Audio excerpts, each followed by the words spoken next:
Hi everyone, and welcome to my morning report on Friday the 20th of March with me, Rich Perry, market analyst at Hand Tech Markets. These European trading markets are slightly higher, nothing too significant. DAX is about 0.5% higher, seems to have sort of shaken off even the slight decline that it's had over the past few days. FTSE is also sort of slightly higher. Nothing too significant actually hitting these markets just across the news-wise today. Not too much news flow. Pretty much the only thing interesting that's going on seems to be this eclipse, and even then that it's cloudy in London, so you can't even see it. So there we go, bit of a non-event. Anyway, so what we are looking out for today is the fact that the markets are still looking to settle down, really. And you can see this on the dollar index, really, this incredible volatility in the last couple of days. But even then, and today, it's still trying to settle down, and still not really showing a great deal. The euro's up very slightly, cables just slightly lower. Dollar yen, slight bit of strength, so much of this is all being cancelled out. But the only real sort of show of strength, you would argue, is coming in the commodity currencies, interestingly. This is the copper price, which still is holding up actually quite reasonably, and also you've got the oil price as well, which has just slightly held up in the last couple of days. Nothing too major, but the move that we're seeing is with Aussie dollar and Kiwi dollar as well, both of which are back up towards some interesting pivot levels on their charts. So 74.40 on Kiwi dollar has been an interesting pivot level, and also on the Aussie dollar, which I can quickly show you actually, why not. Aussie dollar back up towards this pivot level as well, around this level at 76.80 seems to be an interesting pivot on Aussie dollar. So yes, they are sort of holding up in these pivot levels. That's the Kiwi dollar around 74.40, which again has been a bit of a pivot over the last few weeks, really. So that leads me to what economic indicators that we have got today for you. Now, you've got the UK public sector borrowing at 9:30. That is sort of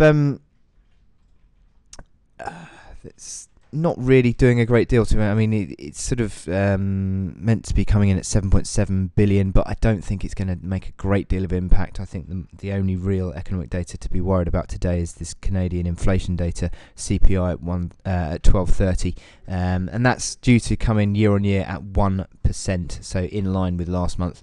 And that would sort of arrest this decline that it's been seeing, but obviously disinflation still remains an issue around world economies. So that's how it takes me to my chart of the day, which is the DAX, which, if I can get the chart going, where is it?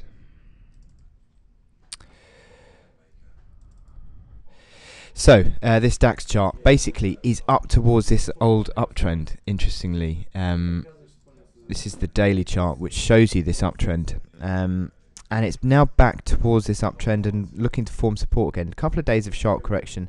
But then you've had this doji candle, which reflects a bit of uncertainty, I'd say. It's a fairly sort of wide-ranging doji candle, sort of almost a long-legged doji, which is... It's a fairly volatile, uncertain candle, but still, I would say that you'd be looking out for this uptrend being the main driver of this chart.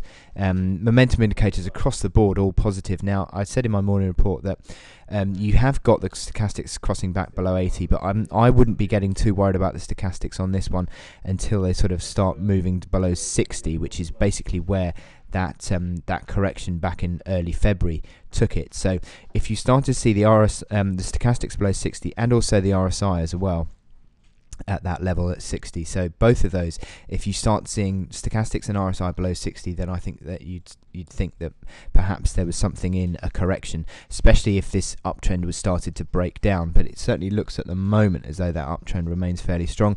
This is the hourly chart zooming in here. Look how many times recently the 89-hour moving average has been used as the basis of support. Again, that's come in. That's the third time in March that's happened. So you'd say that it remains pretty strong. The hourly momentum indicators, again, RSI pretty strong, coming in just above 30.